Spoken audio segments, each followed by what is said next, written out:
Redbeard Podcast is brought to you by these cool dudes.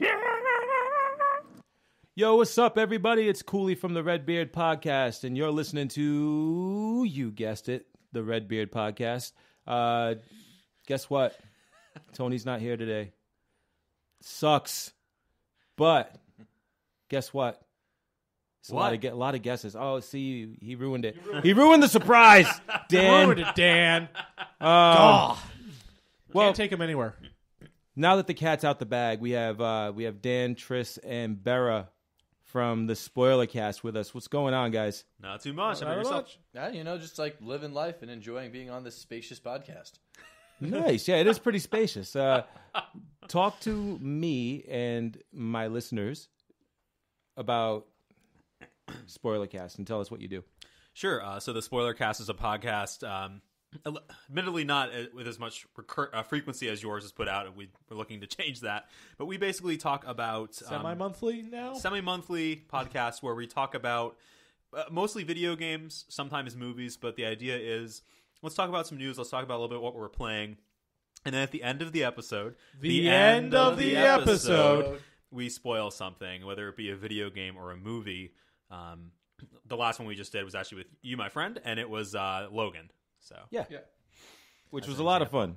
Yeah, it's cool. We find it kind of refreshing to have a chance to talk about something in its entirety without being like, so we can tell you why it's good, but we can't tell you because that would spoil it. Right.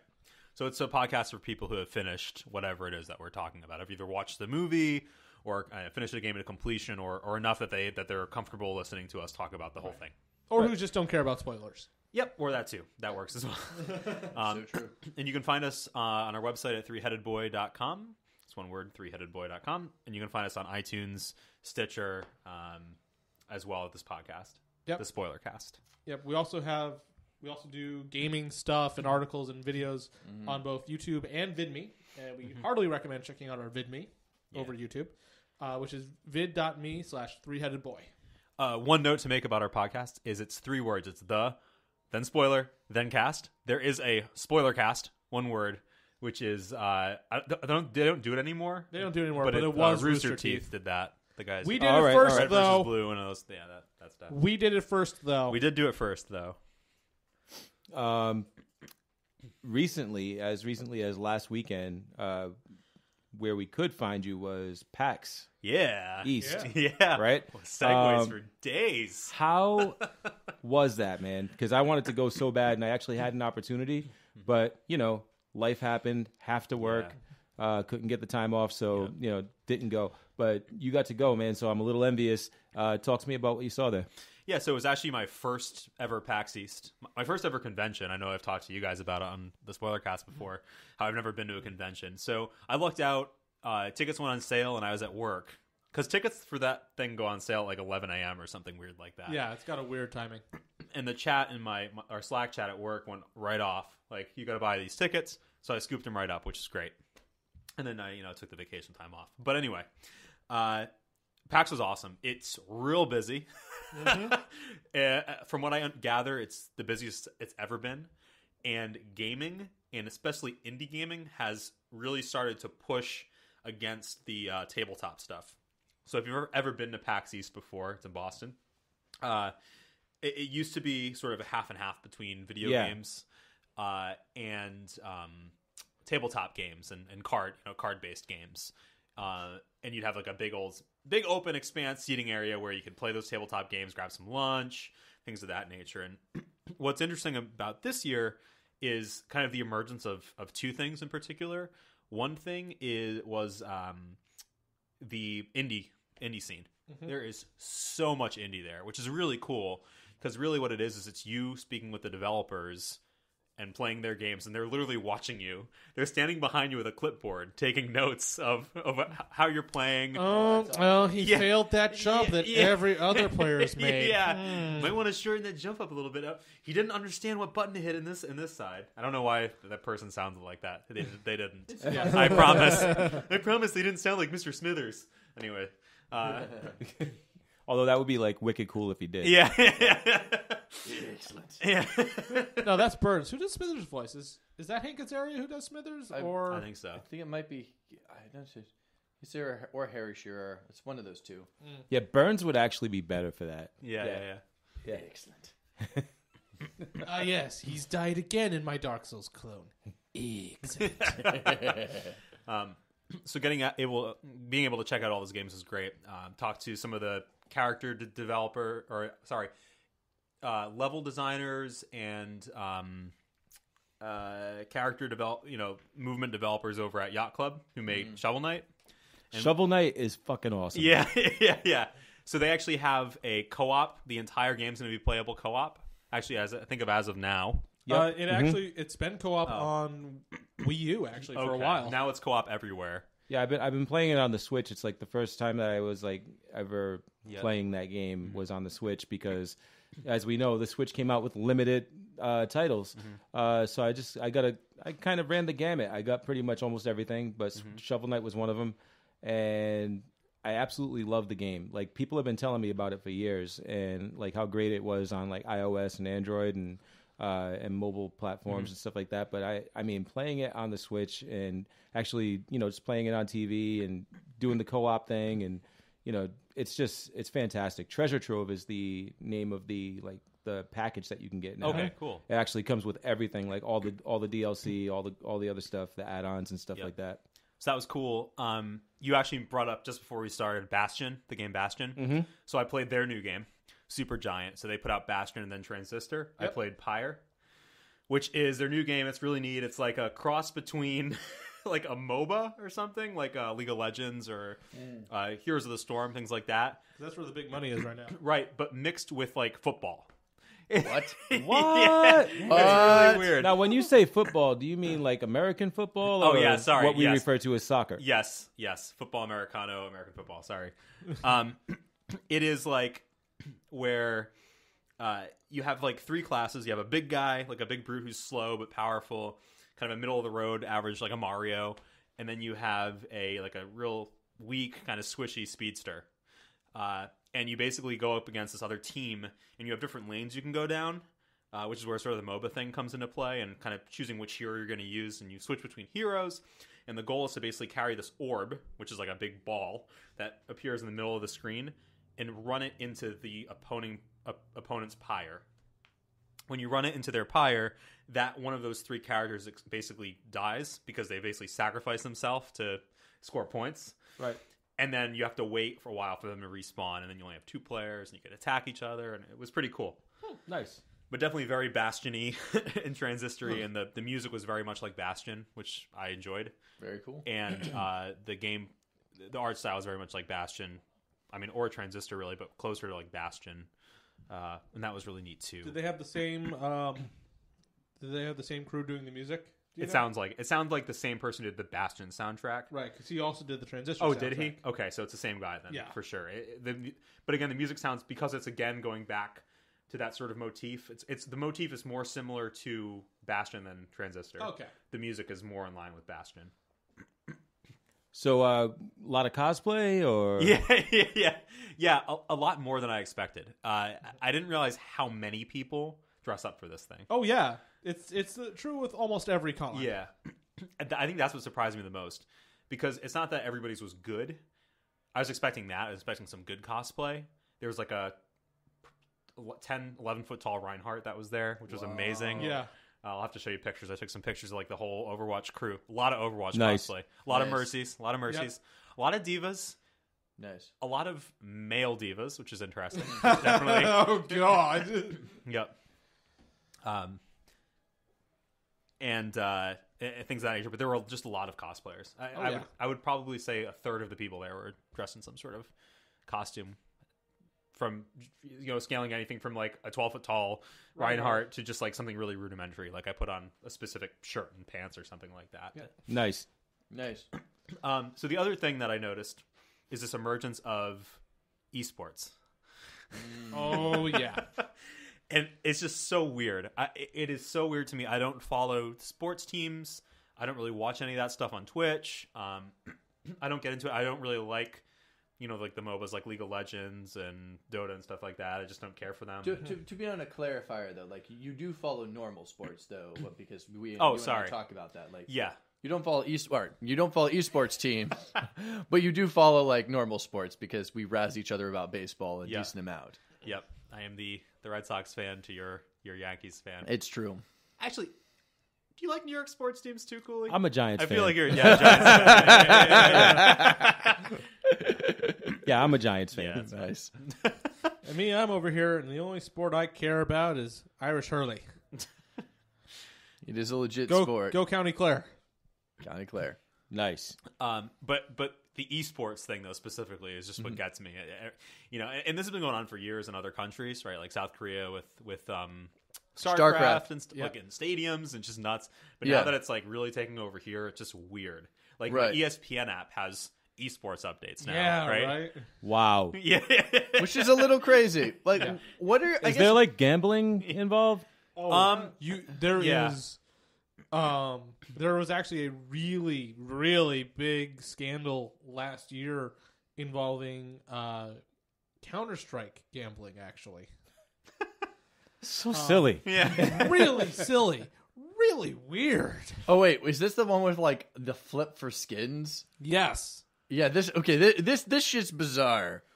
You want me to take this or you want to take it? You should probably take this one. Okay, so and I'm only just going to say I'm a big fan of the Jimquisition, and Jim Sterling covered this excellently. Basically, there are these skins you get with Counter-Strike, and you can sell them for tons of money. So what they were doing is that they have this thing where you basically like flipped a coin and you bet these skins, and then if the coin came up in your favor, you got it, and if not, you didn't. But it turns out that people who are promoting this, like, oh, I'm going to put these, like, they're doing these videos. It's like, oh my gosh, there were won a bunch all of this YouTubers money. who were really promoting this. And being like, I just won all this cool stuff really quick. See, like, online. Like, I just flipped this coin and I got these skins.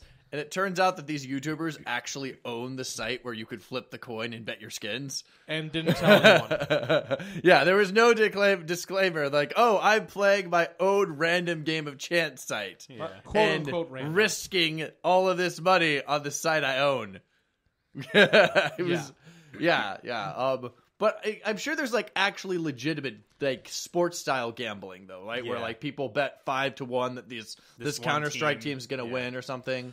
And those esports. Yeah, what are your thoughts about esports? I mean, I don't get it. I don't like it. I guess. So what's the difference in your mind between like watching someone like play professional StarCraft and watching like professional baseball and such? I think that while I definitely understand that playing a video game well requires a lot of practice and effort. Yeah, there's just something. And maybe I'm just a purist or something, but there's just totally something. Fine. There's just something like unphysical, and I don't know. It just feels like anybody who can spend enough time playing a video game way too much can be decent at it. Anyone who can spend enough time, consume enough Adderall, and be young enough. Yeah. And actually, that's something that we are actually now starting to see is a lot of the original esports quote-unquote athletes are now at the point where they cannot compete anymore because they've gotten too old. And their reflexes have slowed too much to compete with the newer players.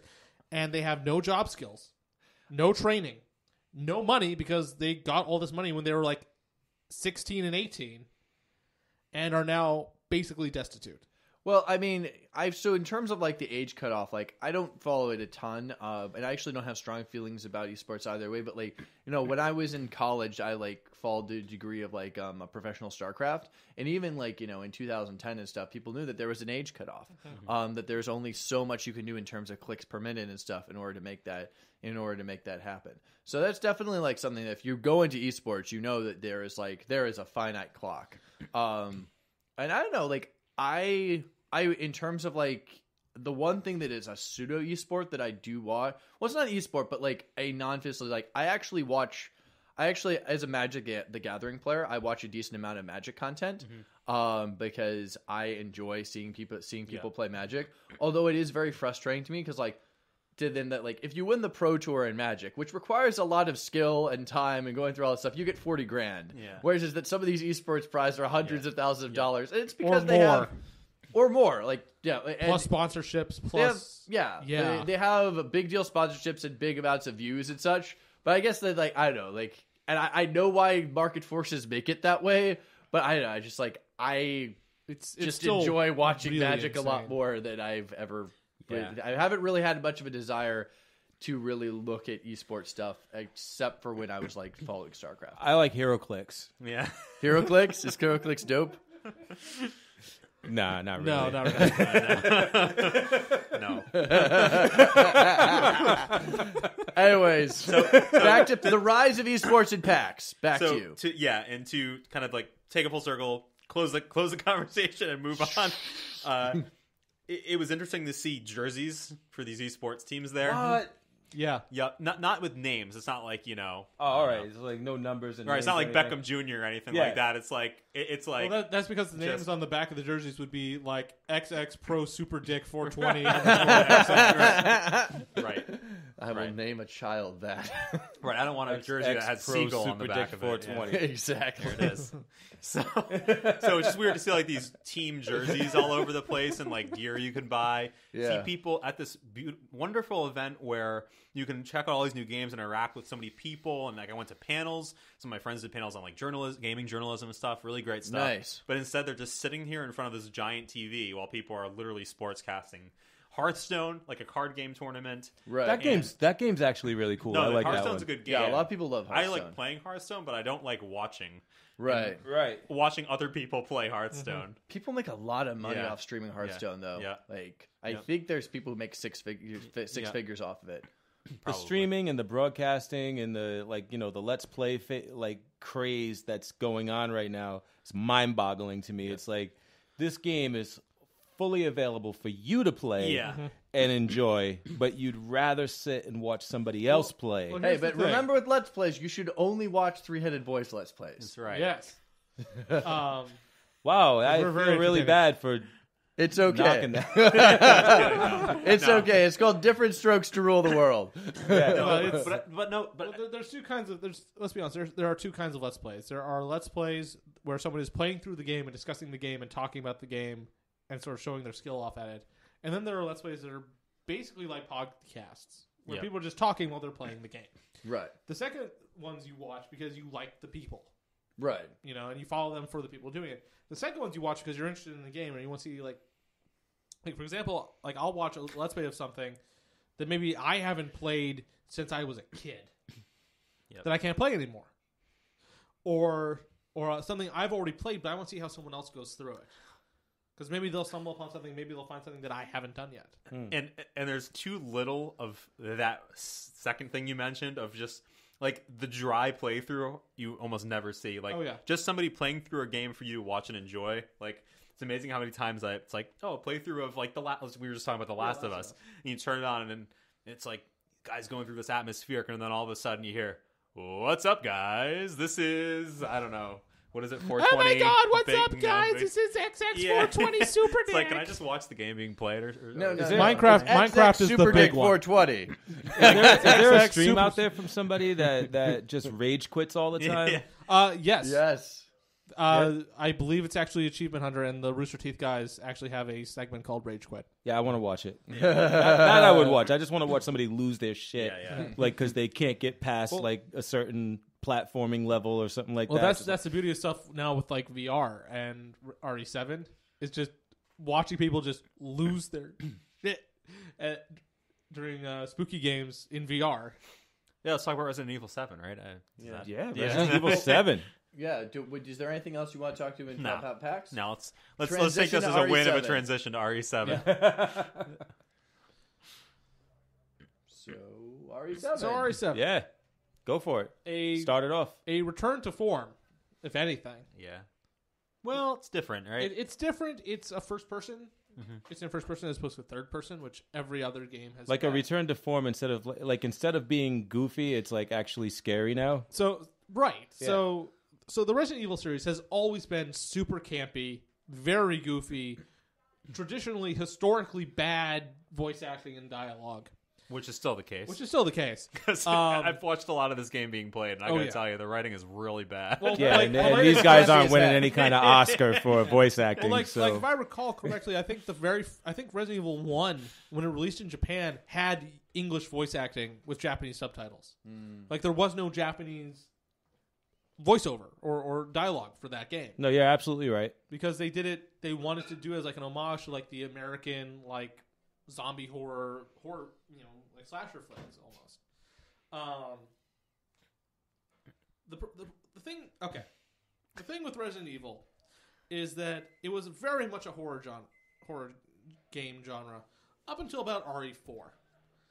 When RE4, which was amazing. Yeah. RE4 was amazing. One of the best games of all time. One of the best games ever made. And part of what made it good was that it deviated from everything else. It was like, no, we're going to leave all this wacky bullshit behind.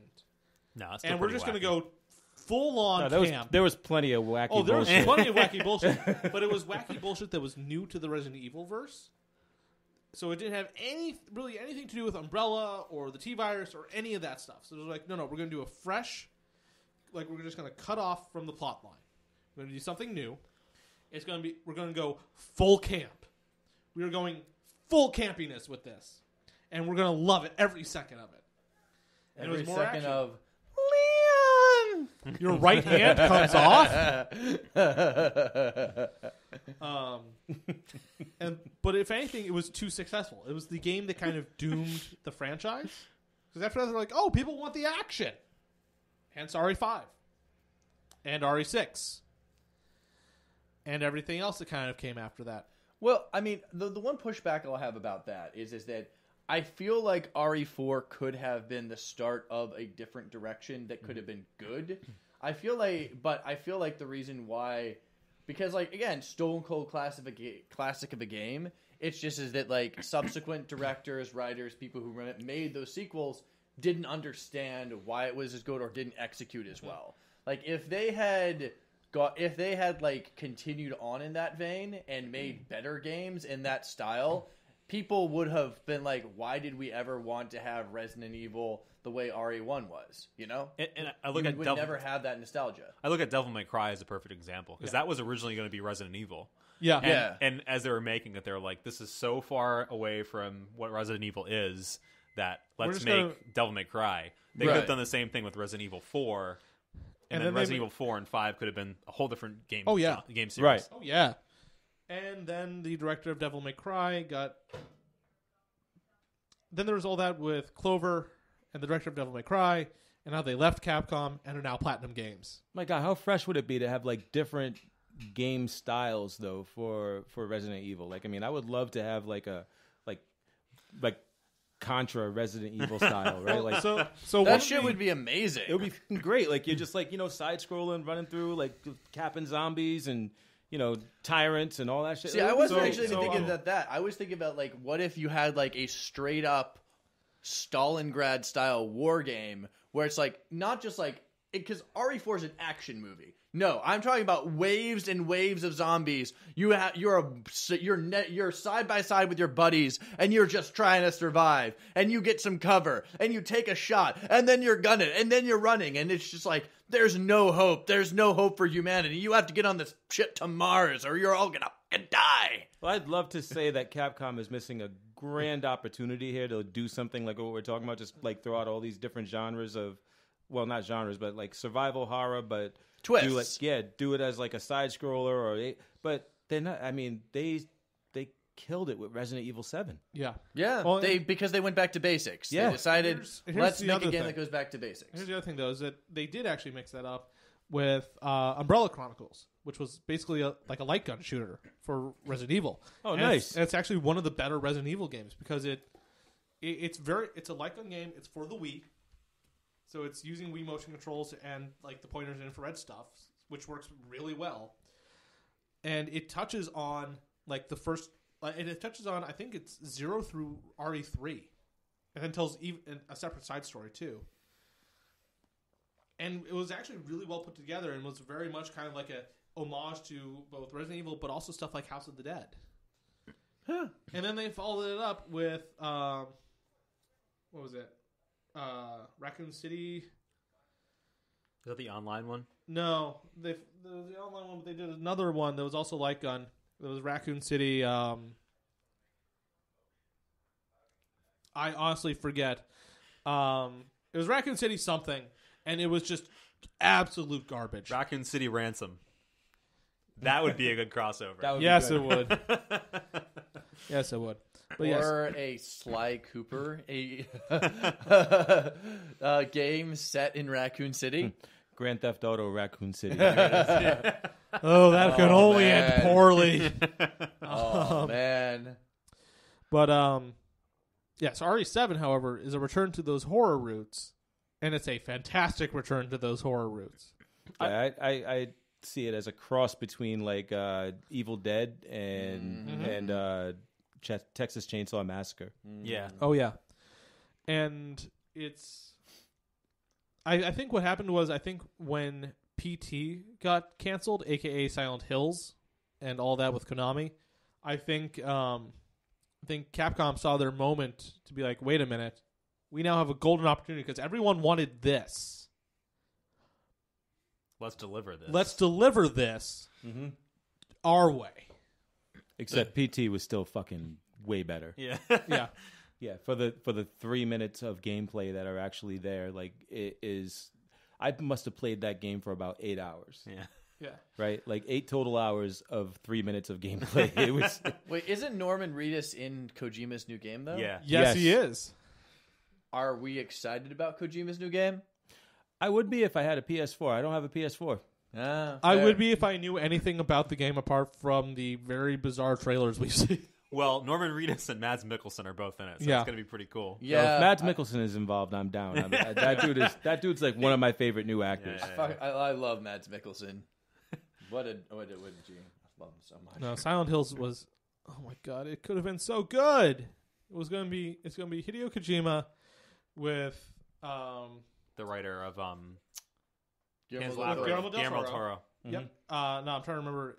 Hellboy. Junji Ito was going to be part of it as well. I don't know And who that is. Who is Junji that? Ito is a Japanese. He's a horror manga artist Okay. who is famous for his bizarre body horror. Okay. Like just weird stuff that's almost Escher-like. If Escher was completely insane, deranged, and had nightmares about elder gods. Cool. And Cool. it was- I dig it. It was all three of them. We're going to be How's working that for an elevator on a pitch silent for this guy named what is it? Junji Ito. Junji Ito. Tris, how would you feel about moving to Japan and becoming this guy's secretary and hype man? I think I would go insane very quickly. Also, I don't speak Japanese, which would probably limit my usefulness. It'd probably make it even more just mysterious and awesome. You know who Yeah. does speak Japanese? You do? Colleen Wing. Oh, wait, that's the late. That was Yeah. Chun-Li from Street Fighter. You have a crush on? No. No. No. Who's that? Oh gosh, I'm an awful human. Nope. Who's This Colleen is Wing? this was a masterful transition that you just ruined, sir. I'm so sorry. I'm so sorry. Shame! Ding, ding, shame! We've all pretty much seen some of Iron Fist at least, right? Yep. I haven't seen it, so I'm going to be Dan in this one. Okay. Okay. All right. Like I sat out of the Logan conversation. Which makes perfect sense why you didn't catch on to what I was just saying. Yeah. Yeah. So Colleen Wing is the star in my eyes of Iron Fist so far. I've seen the first 5 episodes. How many have you seen? 4. I've seen Tris? the first 4. And 2. Dos. First 2. So you've met Colleen Oh, yes. Wing. Yeah. She's great. She's awesome. There's a scene where she's talking to Danny Rand, and he starts speaking to her in Mandarin, and she stops him, and she's like, "Speak English or Japanese," because I stopped speaking Mandarin. What did she say? Like When I when I started was a speaking kid or Mandarin when I something was like a that. kid. So that's why I said that, and that was our transition into Iron Fist, just to explain that to everybody. And Barra ruined it. so Spoiler Cast spoils things for people, and they're very kind about it, and they tell people ahead of time and shit. We don't really do that. We just talk about shit. And if you haven't seen it yet, then But that's go fuck okay, yourself. because we haven't seen all of it either. Yeah. So we can talk about what we've seen. Right. Yeah, so we haven't seen all of it yet. What I can say is that there are a lot of people out there, by a lot, Rotten Tomatoes had a count last time that I saw about maybe 27 critics that have watched Iron Fist as far as the first 6 episodes were concerned. They've seen the first 6 episodes, and the consensus is it's a very low percentage of people that liked it. So like Really? right now, I Yeah. think it's at about 15% fresh. What? Yeah. Whoa. Yeah. 15%, which is like the lowest that I've seen anything from Marvel get. That's huge. And you know, I have a buddy who is watching the show, and I think he's further along than I am right now. But you know, he's kind of on the fence. He's like back and forth, like between liking it and not liking it. Yeah. I've been really liking it so far. Yeah. I've been digging it. It starts very slowly. Yeah, Yes. I agree with that. Starts very slowly, but I feel it does so in order to build everything up. Mm-hmm. But also, you don't want to just like have him show up and then immediately sort of get into things.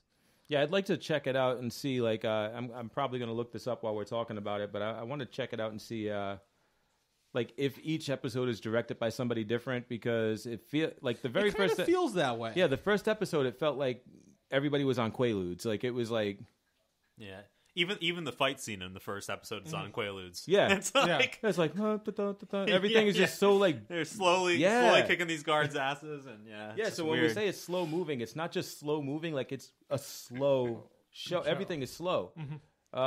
It is at the point we're at. It is at the point you and I are at. It is definitely starting to pick up. Yes. Oh God, yeah. Yes. I'm just thinking, you know, that the cage fighting sequence. No, the cage fights are great. The cage fights are awesome. I mean, the thing is though, like you're about to go into the episode that I think is the worst episode so far. Number 5. Yeah, number 5 was pretty bad. Like there are a lot of contradictory things that happen. There's a lot of things that make you go like, what the fuck? You're like, what the fuck? Yeah. Like, why did you do that? Or why is this relevant? Or what? How does that work? Like, that's not how it would be in real life. Like, there's a lot of things that are, because like this show does a pretty good job of trying to keep things street level. Yeah, I like think all the Netflix ones do. Oh yeah, and I think that's a big part of why it starts so slowly. You have someone in this situation who shows up like this. What would happen to that person in real life? They probably get committed for a while. Right. You know, it's like let's just sit back for a bit and be like, if you have someone who appears to be / is a homeless person, saying that they are the long dead son of a wealthy family with no proof of it. Yeah. At what point did they check his dental records, though? Yeah. Right? Oh, they go into that, though, in episode 4. Yeah.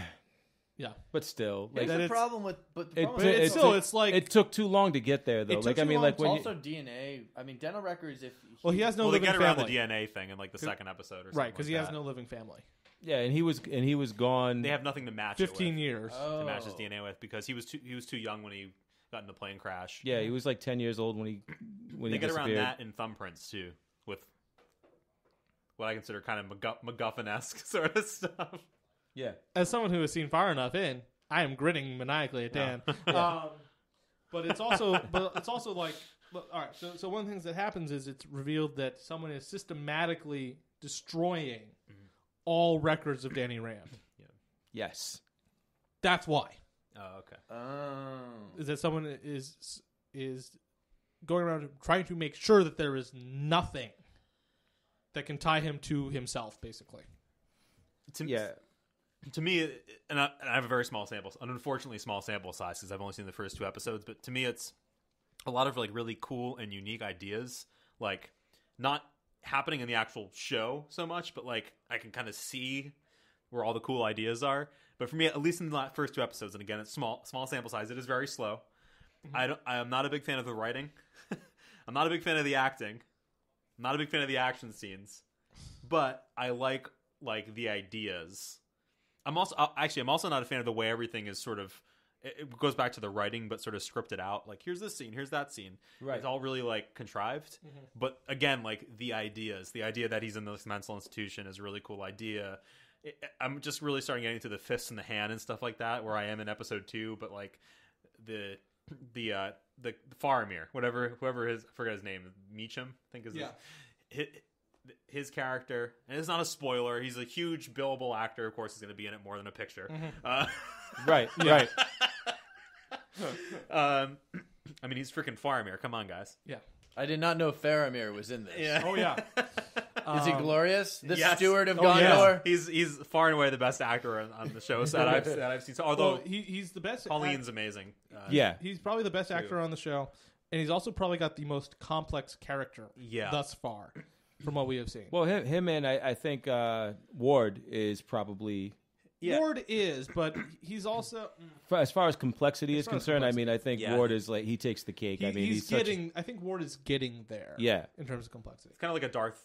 Seems like a Darth Vader, like a tragic You'll see. character. You'll see. Actually, we'll Yeah. all see. Because we're not. Because even at this point, we're not sure how sincere he is in some of the things he does. Yeah. right.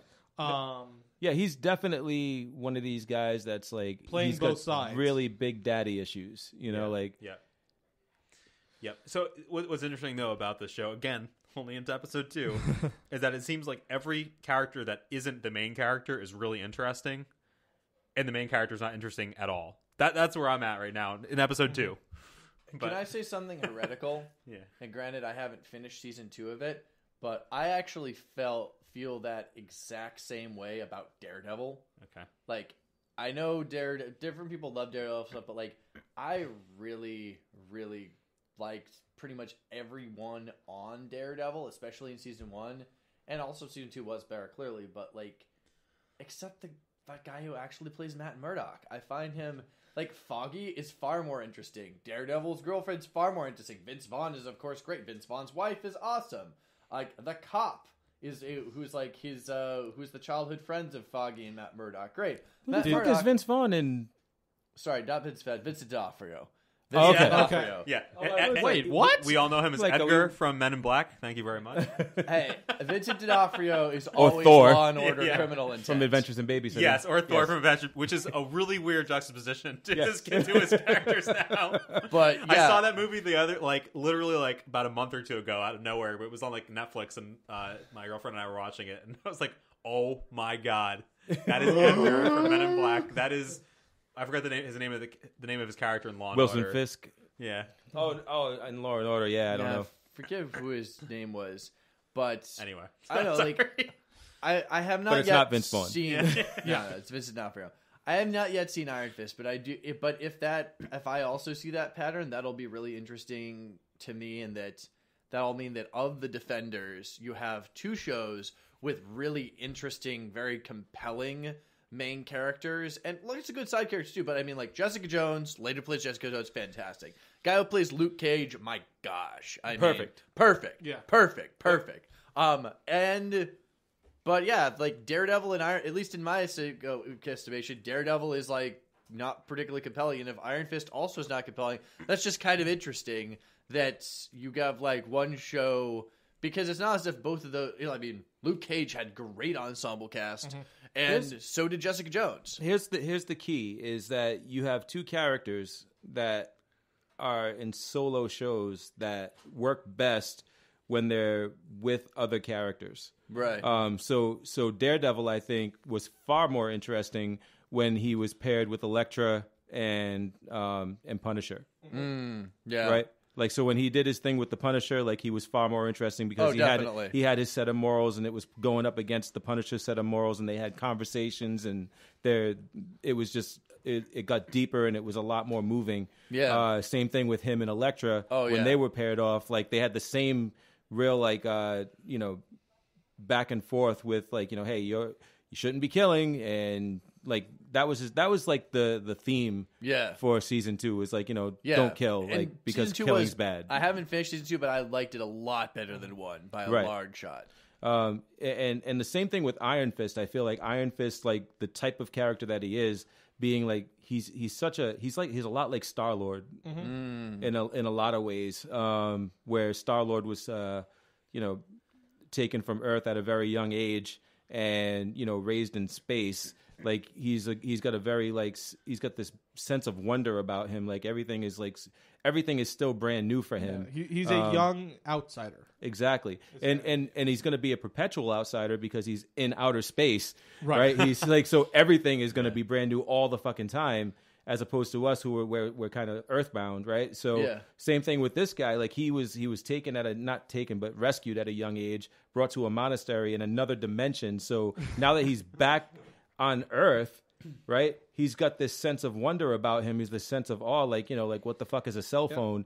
And he gets his face shoved into the crap on the ground, like Right. every single chance they get. Yeah, and like to me, this is a character that needs to be with other characters so that you can see him play off of them, and that will make him a much more interesting person. So when you see the Defenders come together, that's gonna make Daredevil and Iron Fist stand out and be much better than what they're being perceived as now.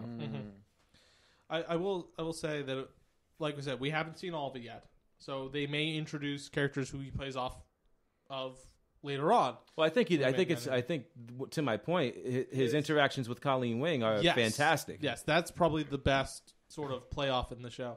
One other problem I have with the characters in the show is that a lot of them do pretty radical, like, turnabouts. A lot of them do some pretty hard, like, 180s in the show, and at least thus far. Like Joy Meacham, for one. Yeah. Who is, like, seems to be constantly flipping back between, oh, I care about him, I hate his guts. I care about him, I hate his guts. Well, I love that about the show. I love this about the show. And there's not a lot of things I'll say that I love about the show, because it's not, it's got a 15% for a reason. Yeah. Right? It's not the best show that Marvel's put out. It's certainly one of the worst shows that Marvel's put out. But when this is the worst that you can do, you're doing pretty good. Yeah.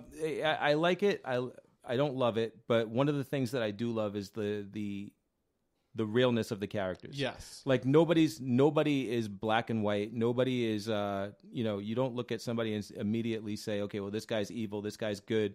Like it's like you said, they flip-flop back and forth, but it's natural. It feels natural. It doesn't feel forced. There's one part where Joy says something, I think it's in episode like 3 to Danny, that's just like, that was needlessly, unbelievably harsh, considering like the emotional spectrum you've shown with Danny Rand thus far. Like, it doesn't feel like a natural line to come from this character at that point. Do you remember what it was? Yes, it is to the effect of, we don't want you here, nobody wants you. It's when they're in the restaurant and he shows up. Yeah, but was she still she was still on the fence though about whether or not he was actually Danny Rand. Yeah. It just felt like a sudden escalation out of nowhere. But I feel like and this is where I think everything is kind of really natural, because I felt like at that moment she was defending her brother. Okay. You know what I mean? Like, because her brother was obviously she has much closer ties to her brother than she does to, even if it is Danny Rand, right, to Danny Rand. So like when he's there and he's like, causing a scene, now she's naturally reacting and saying, "Get the hell out of here. We don't want you here." It still felt weird to me. Yeah, like, it did. It felt weird, but I think that awkwardness was just it truly being an awkward situation and an awkward moment. So I'm a big aficionado of martial arts movies. How does this stack up as a martial arts show? Colleen Wing's amazing. Yeah, I was going to say, through episode 2, not very good, except for one fight scene with Colleen Wing, which is literally pointless, except to show off how badass she is. So is Colleen Wing a fantastic martial artist in real life? I would have to. It looks like she is. Yeah. Unless it's a stunt double, I'm not sure. Yeah. But I mean, she did play in Game of Thrones as well as one of the Sand Sisters. So she was a warrior in Game of Thrones as well. So if she's not a fantastic martial artist, she does take direction and choreography very well, at least at the very least. Yeah. This guy's martial arts style. It's very fluid and very defensive. Yes, it's not an offensive martial arts style. So you're not going to see anything like Bruce Lee. You're going to see of what like Daredevil has done to people. Yeah, who's the Cajun dude? I can't remember his name. Not in Iron Fist. I'm talking about in real life. He's like from Louisiana. He's a martial artist. I know who you're talking about, and his name is not Perfect Weapon. Come on, Mr. Aficionado over there. I said movies. I'm trying to. I do not follow MMA as much as I should. I'm kind of very basic. Perfect Weapon. We have Google, folks. We have. That's Google. what I'm You doing. have Google.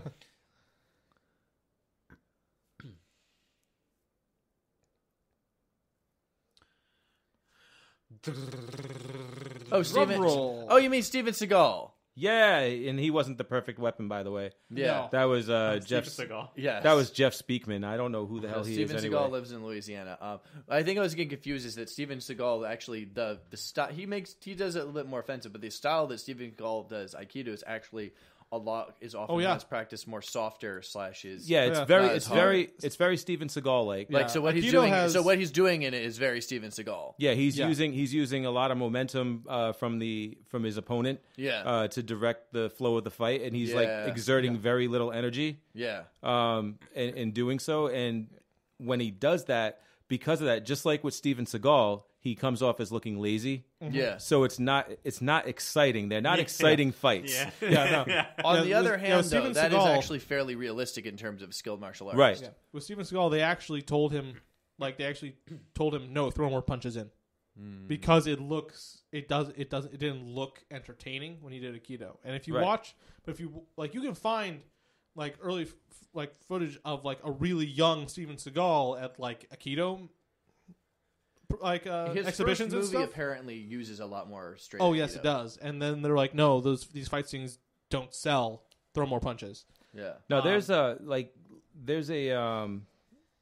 a scene where, and you've seen this scene where he's fighting the Hatchet Men. Oh yeah, Yeah. the Triad guys. Yeah, and it's the hallway fight scene. They have it in all the Yeah. Yeah, the Marvel shows. it's the hallway fight scene done as a Buddhist Zen experiment. Yeah. basically. And he's fighting them in the hall all the way to the elevator. Gets in the elevator and they're fighting on the elevator, a la Winter Soldier.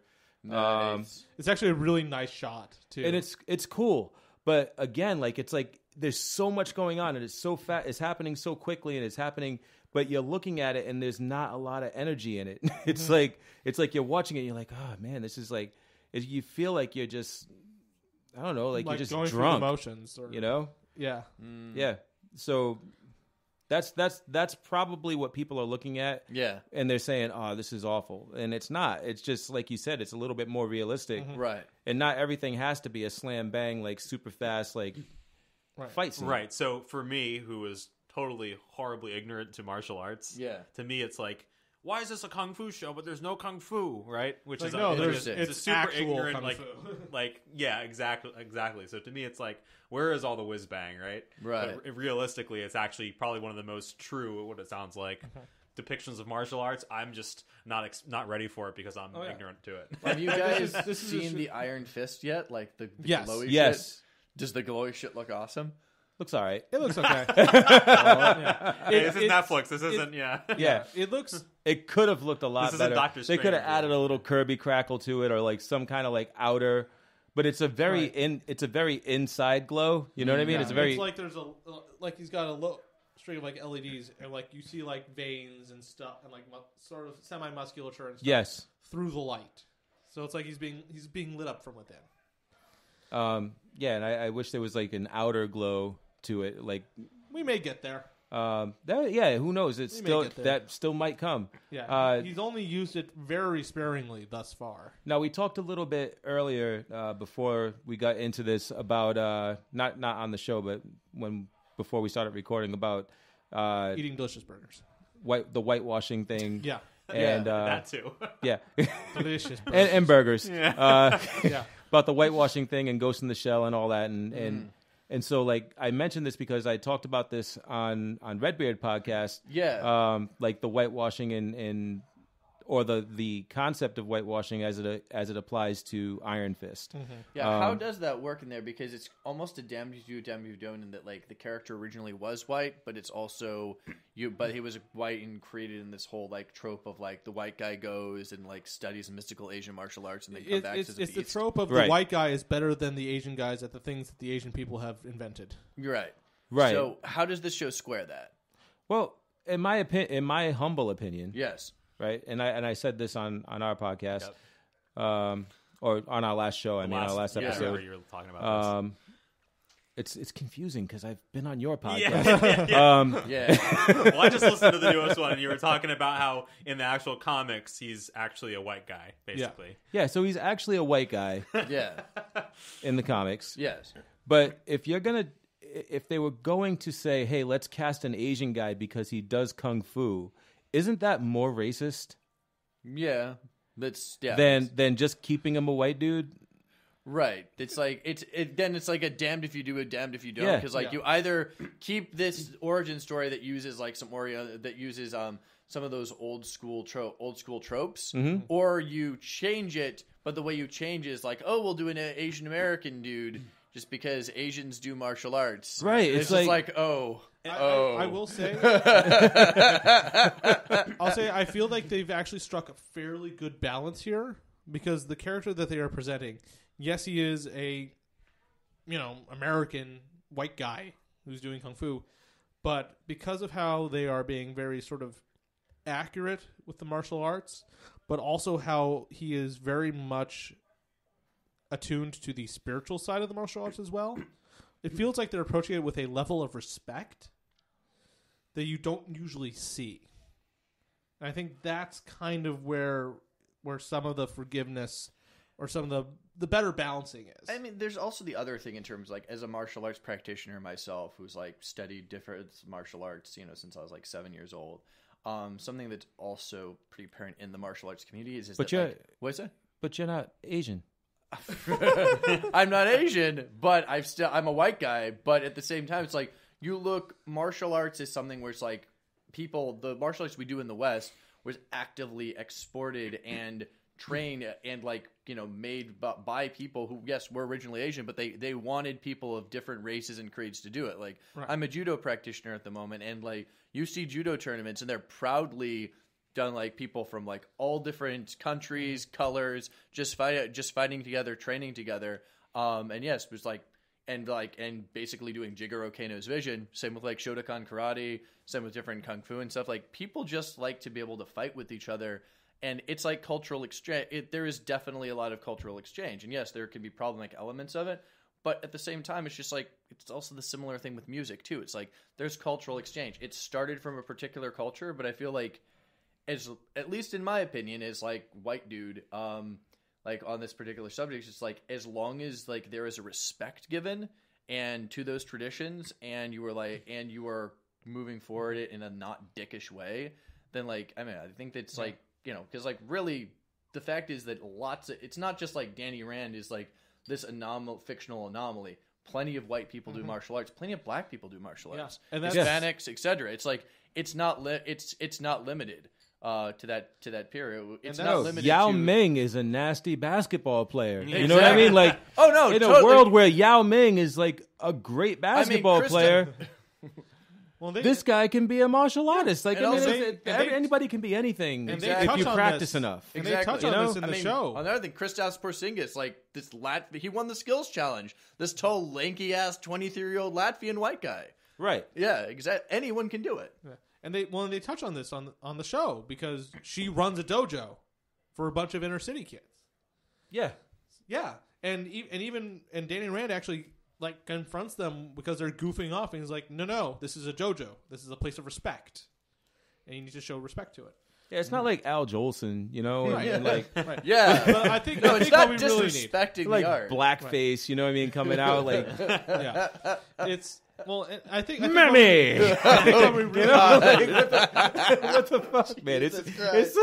This is not that, man. This is you're actually staying true to a comic book character that was originally a white dude, and that's what it is. Is it the white guy's martial arts fantasy? Sure, but it is what it is, and that's what we grew up on. That's what I love about the character. Why are we going to change it? right.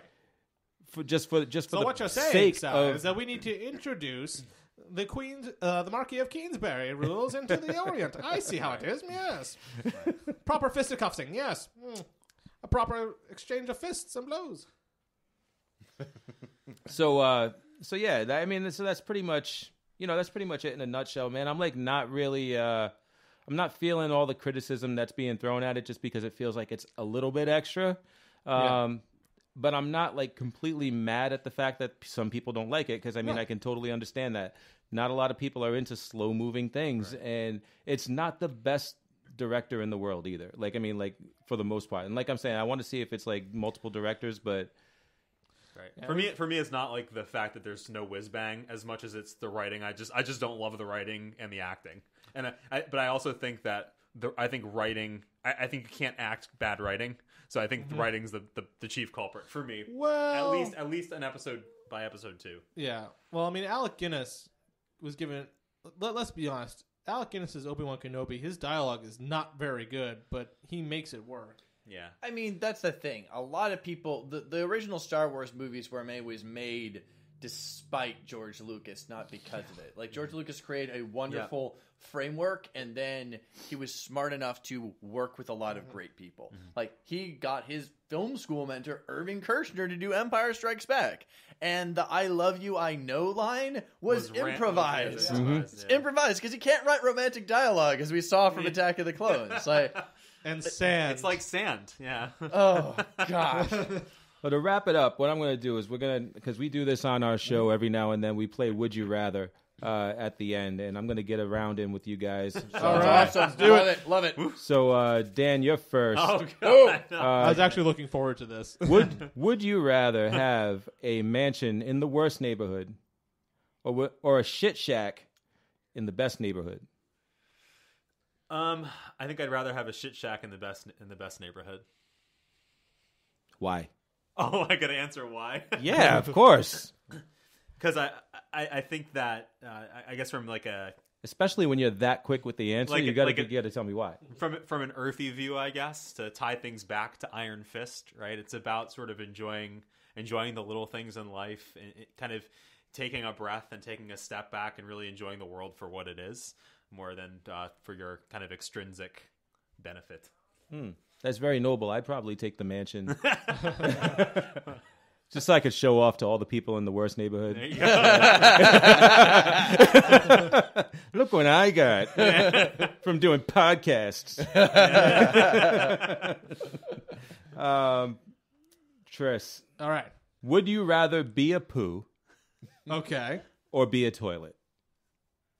So would I rather be shit or accept shit? Yeah, exactly. Would you rather be the shit or would you rather I would rather or would you rather get shit on? I would rather be the shit because it seems like it would be a overall not as long, a shorter experience of shittiness. I don't know if that's technically where this question was going, but I like it. I'm going to go with that. We're all coming out with these like holistic, I don't know. Yeah. Be the poo.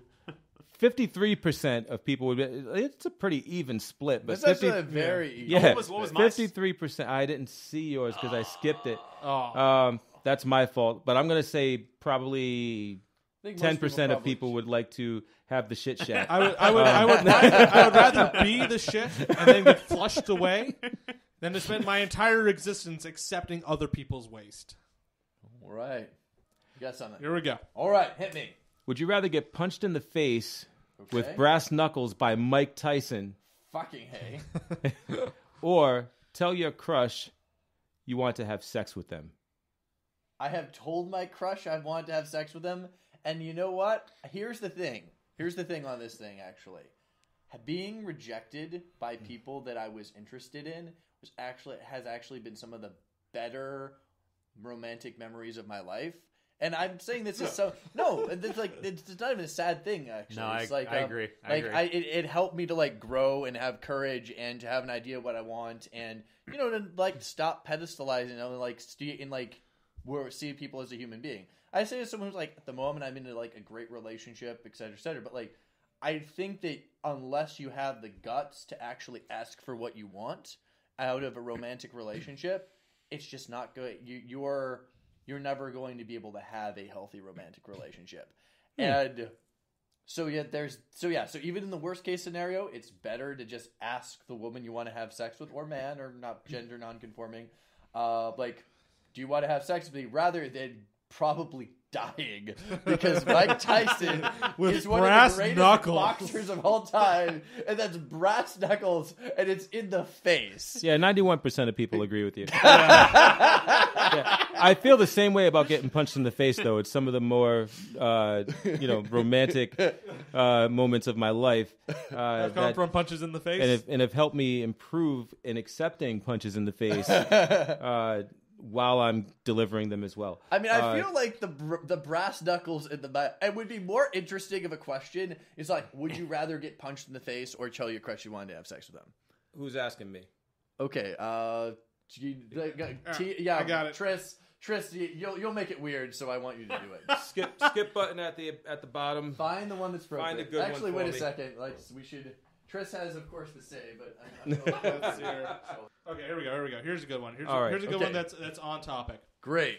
Cooley, would you rather be Deadpool and be the second most wanted person to ever live, or be Deathstroke and be the most wanted person to live?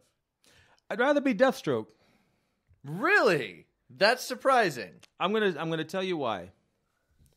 In life, like the real world, Yeah. Deadpool is actually just a copy of Deathstroke. Yeah. So Rob Liefeld basically just ripped off Deathstroke, slapped a different color costume on him, and made him a little bit crazy. And people went crazy for him. And now, like, they've developed him into his own, like, unique character. But At the start of things. Rob Liefeld was such a fan of Deathstroke that he had to have him in the comic book that he was drawing. So he created a character to kind of, like, be that character for him. And so I would rather be Deathstroke because I would rather be the original and not the copy. 23%. Nice. 23% agree with you.